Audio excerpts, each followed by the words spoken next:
అమావాస్య సందర్భంగా స్వాతి నక్షత్రము శుక్రవారము అమావాస్య సందర్భంగా లక్ష్మీదేవిని ఇంటికి ఎలా స్వాగతం పలకాలి, ఒకవైపు ఏళ్ళనాటి శని మధ్యమ సంచార స్థితి జరుగుతూ ఉన్నప్పుడు ఎలాంటి ఇబ్బందులు ఉంటాయి, వాటిని ఎలా అధిగమించుకోవాలో, లక్ష్మీదేవికి స్వాగతం ఎలా పలకాలో ఈ వీడియోలో సవివరంగా సంపూర్ణంగా తెలుసుకుందాం.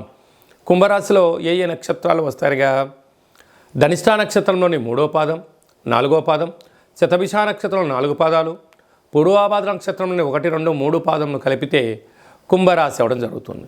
కుంభరాశి యొక్క అధిపతి శని భగవానుడు. వీరు రాశిలోనే శని స్వక్షేత్ర సంచార స్థితి, 2వ స్థానంలో రాహువు, అర్ధాష్టమ గురువు, 6వ స్థానంలో కుజుడు నీచభంగ రాజయోగ సంచార స్థితి, అష్టమంలో కేతువు, భాగ్యంలో రవి, రాజ్యస్థానంలో బుధ శుక్ర సంచార స్థితి ఉన్నప్పుడు కాలమానం అంతగా అనుకూలంగా లేదు కనుక కాలం మనకు అనుకూలించగలగాలి అన్నట్లయితే ధనమూలం ఇదం జగత్ అని చెప్తాం. ధనవంతుడు దేనినైనా తట్టుకోగలడు, ధనహీనుడు చిన్న చిన్న వాటికి ఆందోళన పడుతుంటాడు.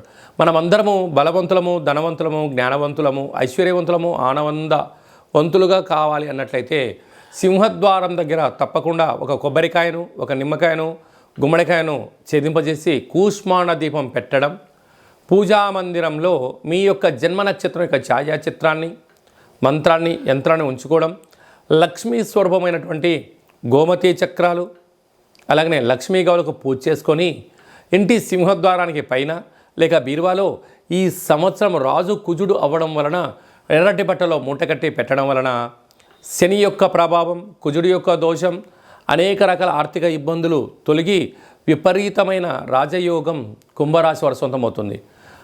అంత బాగానే ఉంది, మా జన్మ నక్షత్రం యొక్క ఛాయాచిత్రం ఎలా ఉంటుందండి, ఆ మంత్రం ఏమిటి అనుకుంటున్న వారందరూ కూడా ఈ కింద సంప్రదించినట్టయితే మీ జన్మ నక్షత్రం యొక్క ఛాయాచిత్రాన్ని, యంత్రాన్ని, మంత్రాన్ని, లక్ష్మీ గవలను, గోమతి చక్రాలను పూజ చేయించి వాట్సాప్ కాల్ ద్వారా చూపించి మీకు ప్రసాదం అందజేయడం జరుగుతుంది అని చెప్పి గమనించగలరు.